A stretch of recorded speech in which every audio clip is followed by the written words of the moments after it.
ছাত্র রাজনীতি তো কোনো ইনকিউবেটরে হয় না, ছাত্র রাজনীতি দেশের মধ্যে দাঁড়িয়ে হয়। কিন্তু একজন লোক যিনি কিনা পদাধিকার বলে শিক্ষক, তিনি কিভাবে ছাত্র সংসদের প্রধান হয়, এই প্রশ্ন কিন্তু আমরা করছি। এবং ঢাকা বিশ্ববিদ্যালয় যেন বাংলাদেশ থেকে বিচ্ছিন্ন কোনো জায়গা। আমি জানি না আমি আসলে এখানে ছাত্র রাজনীতিকে ডিফেন্ড করতে দাঁড়িয়েছি না ছাত্র ইউনিয়নকে ডিফেন্ড করতে দাঁড়িয়েছি। দু একটি প্রশ্নের অবতারণা যেগুলি মুশফিক করলো সেগুলি না করলে আসলে কথাগুলি বলতাম না, কিন্তু কয়েকটা যেটা খুব স্পষ্ট করা দরকার, সেটা হচ্ছে ছাত্র ইউনিয়নের কোনো মাদার পার্টি নাই। ছাত্র ইউনিয়নের সঙ্গে আপনারা কমিউনিস্ট পার্টির যে সম্পর্ক ধরেন, সেই সম্পর্কটা শুধুমাত্র এটির ভিত্তিতে যে যারা ছাত্র ইউনিয়ন করেন, তারা ছাত্র ইউনিয়ন করে যখন পরবর্তীতে মূল রাজনীতিতে যান, তাদের বেশিরভাগই কমিউনিস্ট পার্টির সাথে সম্পৃক্ত। একটা সময় যখন ন্যাপ অনেক গুরুত্বপূর্ণ পার্টি ছিল, তখন ন্যাপে অসংখ্য মানুষজন ছাত্র ইউনিয়ন থেকে গিয়েছে। সেই সাবেকদের সাথে কানেকশন আপনার বাংলাদেশের যে প্রধান রাজনৈতিক দলগুলি আওয়ামী লীগ, বিএনপি, তাদের মধ্যে অনেক লোককে আপনারা পাবেন যারা ছাত্র জীবনে ছাত্র ইউনিয়নের রাজনীতি করেছেন। কিন্তু অ্যাজ সাচ কোনোভাবে গঠনতান্ত্রিক জায়গা থেকে বা চর্চার জায়গা থেকে আপনারা কমিউনিস্ট পার্টির সাথে ছাত্র ইউনিয়নের কোনো ডিরেক্ট কানেকশন পাবেন না। এবং কমিউনিস্ট পার্টির বিভিন্ন রাজনৈতিক ব্যাপারে যে অবস্থান, সেই অবস্থান ক্যারি আউট করার দায়ও আমার না। আমি আমার মতো স্বতন্ত্র জায়গা থেকে আমার যে কাজগুলি, সেই কাজগুলি করি। এবং সেই কাজগুলি করার ক্ষেত্রে আমাদের সংগঠনের যে মূলনীতির জায়গাগুলি, অর্থাৎ স্বৈরাচার, সাম্প্রদায়িকতা এবং সাম্রাজ্যবাদের বিরুদ্ধে যে লড়াই, সেই লড়াইটিকে লক্ষ্যবস্তু করে আমরা আমাদের কার্যক্রম এগিয়ে নিয়ে যাই। ছাত্র ইউনিয়নের সাথে আসলে লেজুর ভিত্তিক রাজনীতির সম্পর্ক নিয়ে এর চেয়ে বেশি আসলে ফার্দার ক্লারিফিকেশন দেওয়ার জরুরত বোধ করছি না। এবার আসলে ছাত্র রাজনীতির প্রশ্ন, এই আলোচনাগুলো আমরা বারবার করে করছি, বারবার করে শুনছি। আসলে এই আলোচনাটি যখন হচ্ছে তখন ছাত্র দলের যিনি প্রতিনিধি তিনি থাকলে হয়তো আরো ভালো হতো। কিন্তু আমি আসলে আমার সহজ বুঝ থেকে কয়েকটা জিনিস বলতে চাই। প্রথম কথা হচ্ছে, দলীয় লেজুর ভিত্তি নিয়ে যা যা আলোচনা হয় এখানে, আমরা বিতর্কের ভাষায় যেটাকে বলি কম্পারেটিভ, মানে দুইটা আলাদা আলাদা পৃথিবী, কোথায় কি ঘটতে পারে, এই কম্পারেটিভটাই আমরা বারবার করে ভুল নির্ধারণ করি।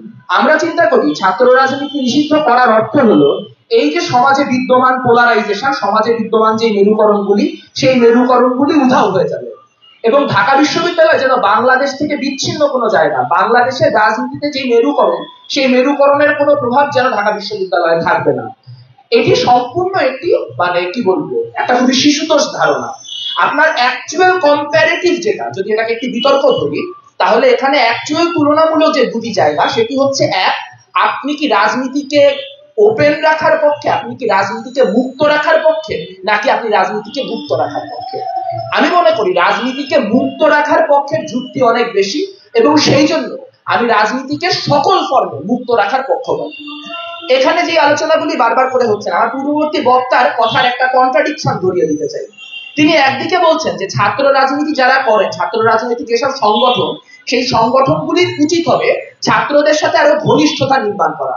ফাইন, তাহলে সেই ঘনিষ্ঠতা আমি কিভাবে নির্মাণ করবো? একটা নতুন আলোচনা হচ্ছে যে হলগুলিতে হল কমিটি দেওয়া যাবে না, এবং হলগুলিতে সংগঠনের ব্যানারে কোনো প্রোগ্রাম করা যাবে না।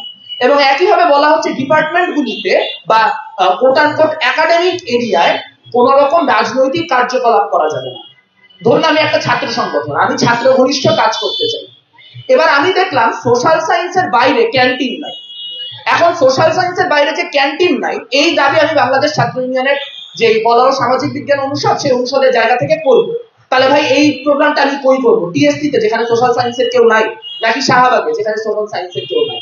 আমি যদি সোশ্যাল সায়েন্সের শিক্ষার্থীদের সাথে যেই তাদের জীবনের সাথে ঘনিষ্ঠ যেই বিষয়গুলি, সেগুলি নিয়ে আলোচনা তুলতে চাই, তাহলে তো সেটা সব থেকে অ্যাপ্রোপ্রিয়েট জায়গা সোশ্যাল সায়েন্স বিল্ডিং এর নিচে। আমি যদি হলের খাবারের মান নিয়ে কথা বলতে চাই, আমি যদি বলতে চাই জগন্নাথ হলে নিরামিষ ক্যান্টিন বন্ধ হলো কেন, আমি যদি বলতে চাই যে হলের খাবার পানি বিশুদ্ধ কিনা, আমি যদি বলতে চাই হলের ইন্টারনেট কানেকশন যথেষ্ট অ্যাপ্রোপ্রিয়েট না, বেশি টাকা দিয়ে আমাদেরকে খারাপ ইন্টারনেট সেবা দেওয়া হচ্ছে, তাহলে সেই রাজনীতিটা আমি কোথায় করবো? সেই রাজনীতিটা তো আমার তাহলে সেই হলকে কেন্দ্র করেই করতে হবে। তাহলে যদি আমাকে সেই রাজনীতি করতে না দেওয়া হয়, তখন আমি কি করব? তখন আমি ছাত্র ইউনিয়নের ব্যানার নিয়ে সেখানে যাব না, আমি কোনো একটা সামাজিক প্ল্যাটফর্ম দাঁড় করাবো। সেই সামাজিক প্ল্যাটফর্মের পিছনে দাঁড়িয়ে আমি আমার রাজনীতি পার্সিউ করার চেষ্টা করব। আমার মনে হয় মুক্ত রাজনীতিকে আটক করার যে চেষ্টা, তা প্রধানত এই গুপ্ত রাজনীতিকে ইনসেন্টিভাইজ বা প্রণোদনা দিয়ে যায়। আমরা মনে করি সেই গুপ্ত রাজনীতিকে প্রণোদনা দেওয়া কোনোভাবে বাংলাদেশের জন্য সুখকর কোনো কিছু হবে না। তাহলে প্রশ্ন হচ্ছে, অপরাজনীতি তো আছে, খারাপ রাজনীতি আছে, দলীয় লেজুর বৃত্তি আছে, সেগুলিকে আমরা ঠেকাবো কিভাবে?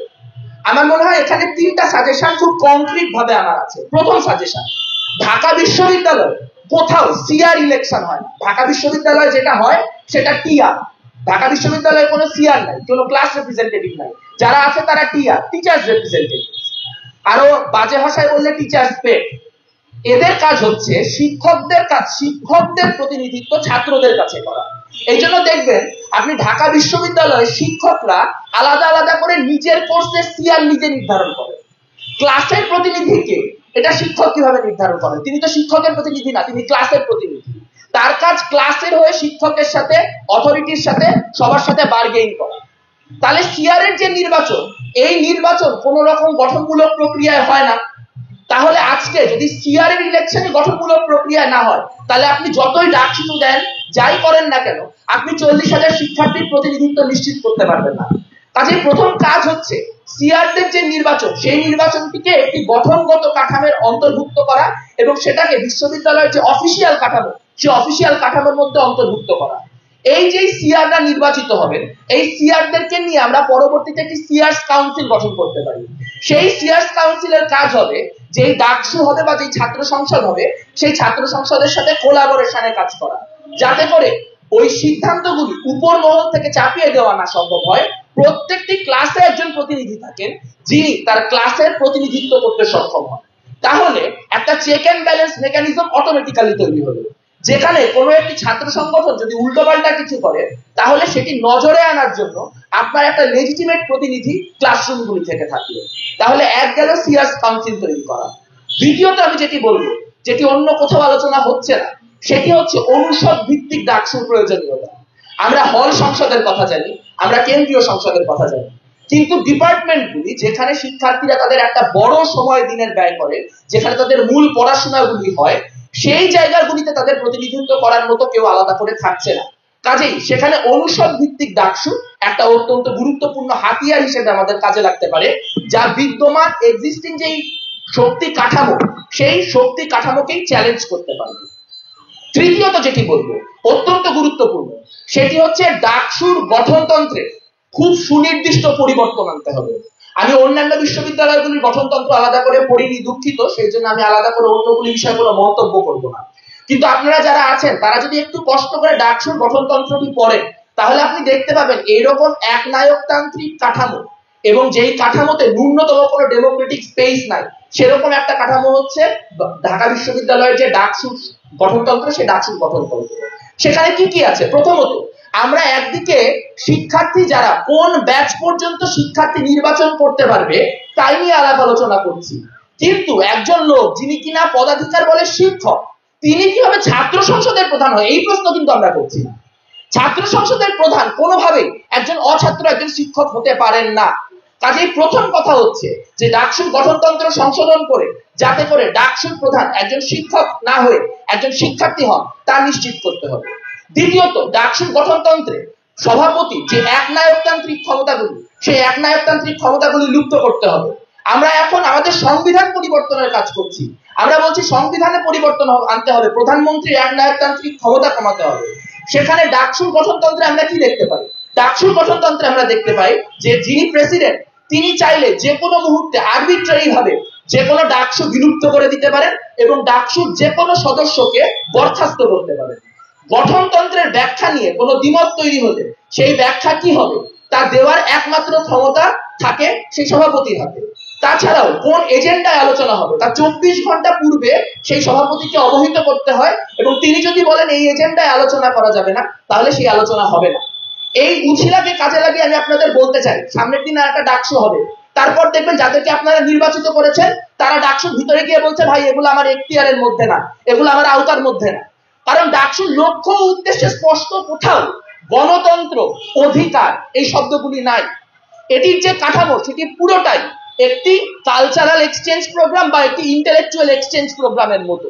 কাজেই ডাকসুর গঠনতন্ত্রকে সংশোধন করার মধ্য দিয়ে ডাকসুকে একটি গণতান্ত্রিক অধিকার রক্ষার লড়াইয়ের সংগঠন বা ফোরামে পরিণত করতে হবে, এবং হলগুলির যে আবাসনের ব্যবস্থা, সেই আবাসনের ব্যবস্থার সম্পূর্ণ দায়িত্ব হল প্রশাসনের হাতে নিতে হবে।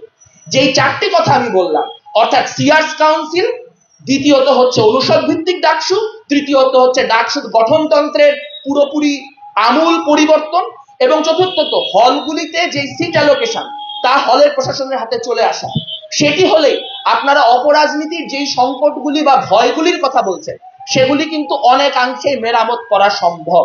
ছাত্র রাজনীতি তো কোনো ইনকিউবেটরে হয় না, ছাত্র রাজনীতি দেশের মধ্যে দাঁড়িয়ে হয়। ফলে আপনি যখন ছাত্র রাজনীতি করছেন সেই রাজনীতির নিশ্চয়ই কোনো বিশ্ববিখ্যাত থাকে, কোনো একটা দৃষ্টিভঙ্গি থাকে, যে দৃষ্টিভঙ্গি দিয়ে আপনি শুধু আপনার বিশ্ববিদ্যালয়কে না আপনার দেশকে এমনকি আপনার পৃথিবীকেও ব্যাখ্যা করার চেষ্টা করেন। কাজেই আপনার সেই আইডিওলজিক্যাল লিনিয়েজের কনক্লুশন তো এটাই যে আপনি কোনো একটা সংগঠন দাঁড় করাবেন। আক্তাররা এখানে দাঁড়িয়ে দীর্ঘদিন বলতো যে তারা লেজুর ভিত্তিক ছাত্র রাজনীতির বিরুদ্ধে লড়াই করবে, এবং তারা করেছে। করার পরে কি হয়েছে? এটা স্বাভাবিক পরিক্রমা, আমি বলছি না এটা তাদের দোষ বা হিপোক্রিসি। স্বাভাবিক পরিক্রমা হচ্ছে আপনি যখন ছাত্র রাজনীতি থেকে সফল হবেন তখন ন্যাচারালি আপনার জাতীয় রাজনীতিতে আপনার একটা গেটওয়ে তৈরি হবে, তখন কি আপনি রাজনৈতিক সংগঠন তৈরি করবেন না? আজকে যদি বৈষম্য বিরোধী ছাত্র আন্দোলন তার জাতীয় রাজনীতিতে ইম্প্যাক্ট রাখতে চায় তার একটা রাজনৈতিক দল তৈরি করতে হবে। যেই মুহূর্তে সে রাজনৈতিক দল তৈরি করবে সেই মুহূর্তে বৈষম্য বিরোধী ছাত্র আন্দোলন তার ছাত্র সংগঠন হয়ে যাবে। কাজে এই ফের থেকে বাইর হওয়ার কোনো উপায় নাই। আপনার যেই ছাত্র রাজনীতি তার প্রভাব জাতীয় রাজনীতিতে, এবং জাতীয় রাজনীতির যে প্রভাব তা ছাত্র রাজনীতিতে থাকবে।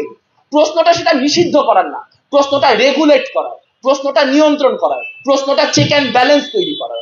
আমার মনে হয় নিষিদ্ধ করার, কমানোর, দমন করার যেই প্রক্রিয়া, এই প্রক্রিয়া থেকে বের হয়ে আমরা সবাই ঢাকা বিশ্ববিদ্যালয়ের শিক্ষার্থী, আমরা যেন অন্ততপক্ষে কিভাবে রাজনীতিকে রেগুলেট করা যায় এবং কিভাবে রাজনীতিকে এমন একটা জায়গায় নিয়ে যাওয়া যায় যেখানে এরকম হাস্যকর প্রশ্ন যে ছাত্র রাজনীতি কি থাকবে কি থাকবে না, এই প্রশ্নগুলো আমাদের 5 বছর পর না শুনতে হয়।